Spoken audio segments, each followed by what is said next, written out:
রাজ্যের রাজনৈতিক পরিবর্তনের আবহে বীরভূমে এক অনন্য নজির করলেন সিউড়ির জয়ী বিজেপি প্রার্থী জগন্নাথ চট্টোপাধ্যায়। মঙ্গলবার সিউড়িতে তৃণমূলের জেলা পার্টি অফিসে একদল উন্মত্ত যুবক হামলা চালিয়ে তৃণমূলের পতাকা নামিয়ে বিজেপির পতাকা লাগিয়ে দেয়। ভাঙচুর করা হয় ব্যানার ও হোর্ডিং।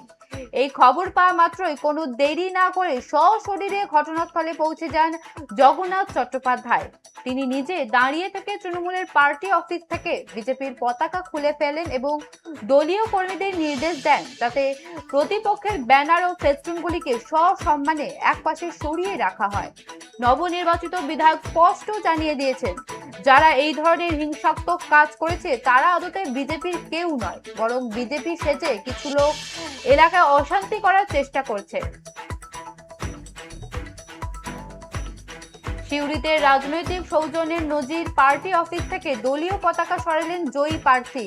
রাজ্যের রাজনৈতিক পরিবর্তনের আবহে বীরভূমে এক অনন্য নজির করলেন সিউড়ির জয়ী বিজেপি প্রার্থী জগন্নাথ চট্টোপাধ্যায়। মঙ্গলবার সিউড়িতে তৃণমূলের জেলা পার্টি অফিসে একদল উন্মুক্ত যুবক হামলা চালিয়ে তৃণমূলের পতাকা নামিয়ে বিজেপির পতাকা লাগিয়ে দেয়। ভাঙচুর করা হয় ব্যানার এবং হেডিং। এই খবর পাওয়া মাত্রই কোনো দেরি না করে সশরীরে ঘটনাস্থলে পৌঁছে যান জগন্নাথ চট্টোপাধ্যায়। তিনি নিজে দাঁড়িয়ে থেকে তৃণমূলের পার্টি অফিস থেকে বিজেপির পতাকা খুলে ফেলে এবং দলীয় কর্মীদের নির্দেশ দেন যাতে প্রতিপক্ষের ব্যানার ও ফেস্টুনগুলিকে সসম্মানে একপাশে সরিয়ে রাখা হয়।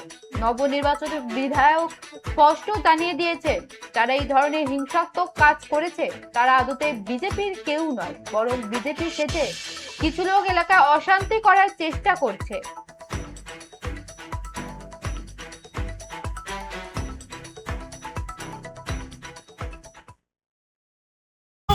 জগাদা কি উদ্যোগ নেওয়া হলো? না, কোথাও কোনো অশান্তি করা যাবে না। ভারতীয় জনতা পার্টি হিংসা মুক্ত রাজনীতি, ভয় মুক্ত পরিবেশ তৈরি করার জন্য আমরা 5 বছর ধরে লড়াই করেছি। আমাদের ব্যথা আছে। এই বীরভূম জেলাতে 2 মে থেকে 5টি খুন হয়েছিল, প্রায় 50 জন মহিলার গায়ে হাত দেওয়া হয়েছিল। কিন্তু আমরা সেসব ভুলে গিয়ে আমরা তো বলেছি অপরাধ এবং অপরাধীর গুণ বিচার করে নতুন সরকার এসে অ্যান্টিবায়োটিক প্রয়োগ করবে।